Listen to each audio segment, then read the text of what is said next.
पहले दिन ही कलश स्थापना होती है और पहले दिन ही हमको ये ज्ञान हो जाए कि बच्चे पूछे कि कलश क्यों रखा जाता है, कलश के ऊपर आम के पत्ते क्यों लगाए जाते हैं, कलश के ऊपर नारियल क्यों रखा जाता है, कलश के ऊपर 9 बार मोली क्यों बांधी जाती है, मोली मतलब लच्छा नाड़ा 9 बार क्यों लपेटा जाता है नारियल के ऊपर, कलश के ऊपर जब रखते हैं।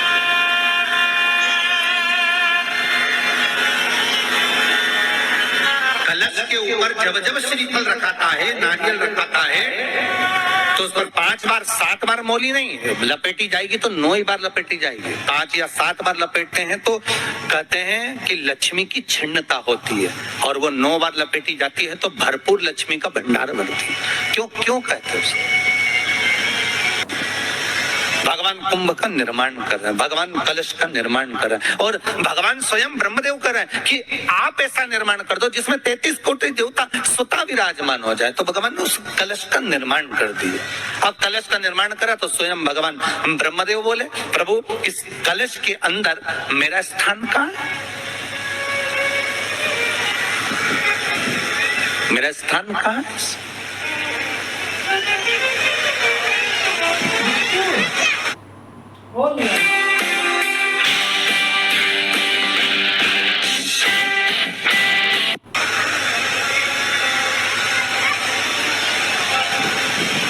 बहुत ध्यान देना महाराज, कलश का जो मुख होता है उस मुख पर भगवान विष्णु का स्थान होता है।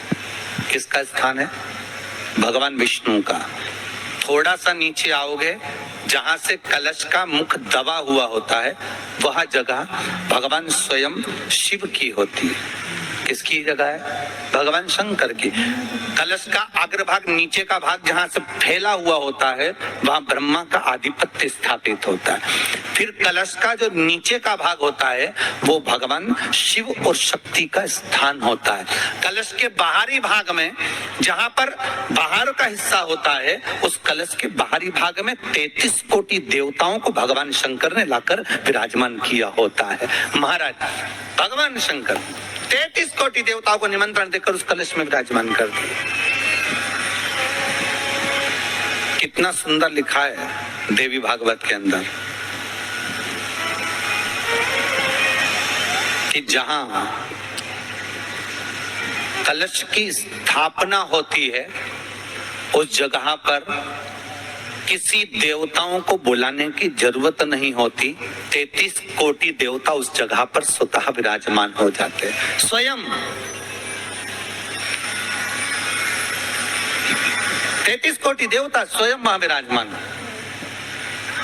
नवरात्रे एकम से प्रारंभ नहीं होते, अरे अमावस्या की रात्रि से प्रारंभ हो जाते, इसलिए उसको कहते हैं नवरात्रे। क्योंकि नवमी के दिन माता जी का विसर्जन हो जाता है, जवारों का विसर्जन हो जाता है, व्रत करने वाले कन्या पूजन भोजन भंडारा कराकर विराम दे देते हैं। तो नवमी की रात्रि उसमें नहीं जुड़ा पाता, उसमें रात्रि अगर जुड़ती है तो ये अमावस्या की रात्रि से जुड़ना प्रारंभ होता है, तब जाकर वो नवरात्रि पूर्ण हो पाती। पितृलोक में पितृ जैसे निवास होकर भी इंतजार करते हैं। 4 नवरात्रे हैं तो 4 ही श्राद्ध हैं। आज मौनी अमावस्या है, श्राद्ध का विराम हो जाता है और कथा अर्थात नवरात्रे प्रारंभ हो जाते हैं दूसरे दिन। तो यहाँ शास्त्र कर जैसे हमें प्रतीक्षा रहती है कोई अच्छे कार्य की, कि घर में कोई शुभ कार्य हो, घर में कोई अच्छा आयोजन हो तो अपने को आनंद होगा, प्रसन्नता होगी। उसी तरह हमारे जो पूर्वज चले गए, जो पूर्वज चाहे वो अधोगति में गए हों, चाहे वो देवगति में गए हों, चाहे वो पितृलोक में निवास कर रहे हों, तो जितने भी पितृलोक में निवास करने वाले पूर्वज होते हैं वो भी ये विचार करते हैं कि हमारे घर के वंश द्वारा, हमारे वंशजों द्वारा कोई ऐसा सत्कर्म हो जिससे हमारे जीवन की वितृप्ति हो और हमें आनंद की अनुभूति हो।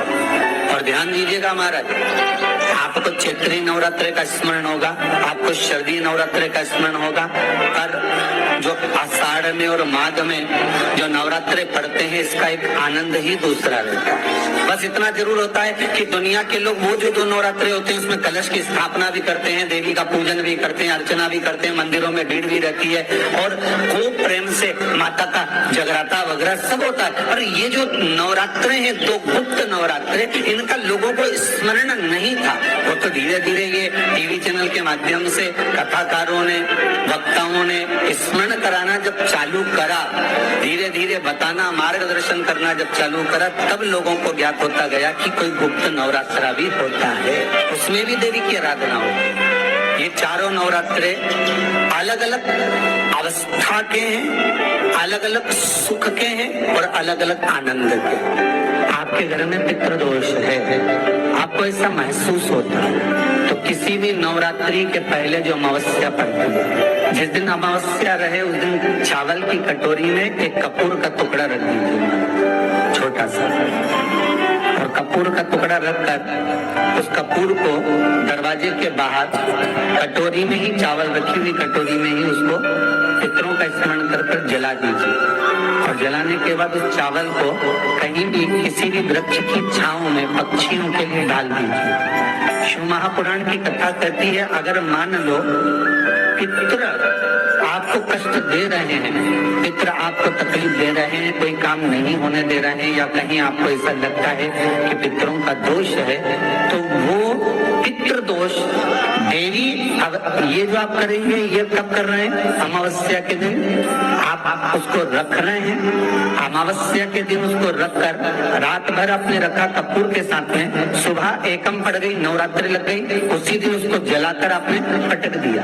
अर्थात उससे देवी और पितृ इन दोनों का आशीर्वाद जो प्राप्त होता है, तो घर में से पितृदोष समाप्त होकर लक्ष्मी की वृद्धि प्रारंभ हो जाती है, कार्य में सिद्धता आ जाती है। और नवरात्रि में भी देवी की आराधना का एक स्मरण का सुख है महाराज। ज्योत का विधान है, नवरात्रि में देवी की ज्योत लगती है, अखंड ज्योति लगती है, जवारे बुआए जाते हैं, कलश लगता है, ज्योत का भी विधान है। जिसके यहाँ दिया अखंड जलाया जाता है, अगर वो दिए की लो, दिए की बाती अगर दक्षिण दिशा की होती है, तो उसके घर में साल भर में एक घात जरूर होती है। जो दिया अखंड जलता है, उसकी बाती का मुख दक्षिण का नहीं होना चाहिए।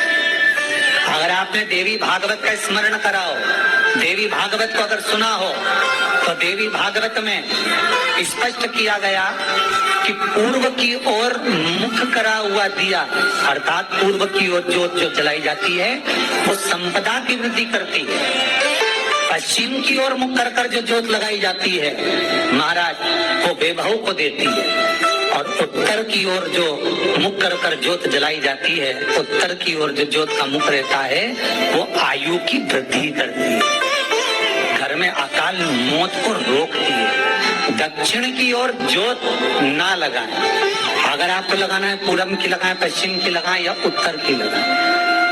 और जितने दिन महारानी जगदम्बा जगतधात्री दुर्गा भवानी चैत्र नवरात्रे में, शरदीय नवरात्रे में, आषाढ़ी नवरात्रे में, आदिकादिक पौष नवरात्रे में हम जगत जननी जगदम्बा की जब स्थापना करते हैं, या हम नूतन घर का प्रवेश करते हैं, या गणेश जी की स्थापना करते हैं, या कोई दुकान को प्रवेश करते हैं, या कोई शुभ कार्य करने के लिए अग्रण्य होते हैं, तो हम कलश की स्थापना क्यों करते हैं? कलश के अंदर आखिर ऐसा क्या विराजमान है कि 33 कोटि देवता उस कलश के अंदर आकर बैठ जाते हैं? आप कोई यज्ञ करने जा रहे हो, आप कोई पोथी पुराण करने जा रहे हो, आप कोई अच्छा कार्य करने जा रहे हो, तो ब्राह्मण देवता कह देते कलश की स्थापना होगी, कलश की शोभा यात्रा निकलेगी, कलश यात्रा निकलेगी, कलश विराजमान होगा। उस कुंभ की उस घड़े की महत्वता कहाँ से प्रकट हो गई? शिव महापुराण की कथा कहती है महाराज, भगवान औघड़दानी शंकर स्वयं आद्य शक्ति जगदम्बा से कहते हैं कि जगदम्बा तू क्या चाहती है बोल। तो जगत जननी जगदम्बा कहती है कि जहाँ मैं हूँ वहाँ शंकर है, ये आपने कह दिया, पर जहाँ शंकर है वहाँ पार्वती का होना जरूरी है। उसके लिए सिद्ध करने के लिए एक स्थान ऐसा बनाया जाए जहाँ पर शंकर विराजमान है और शंकर के साथ पार्वती विराजमान है। तो शिव जी ने कहा, पार्वती उसके लिए मैं तुझे एक सुंदर कलश का निर्माण कर देता। अष्टमी के दिन कन्याओं का भोजन कराओ या नवमी के दिन कन्याओं का भोजन कराओ। पर देवी भागवत तो कहती है, देवी भागवत तो वर्णन करती है कि पहले नवरात्रे से लेकर नौमी तिथि तक जितने दिन देवी के होते हैं, प्रत्येक दिन में आप किसी भी दिन कन्याओं का भोजन करा सकते हो, पहली रात्रि से लेकर, पहला दिन से लेकर।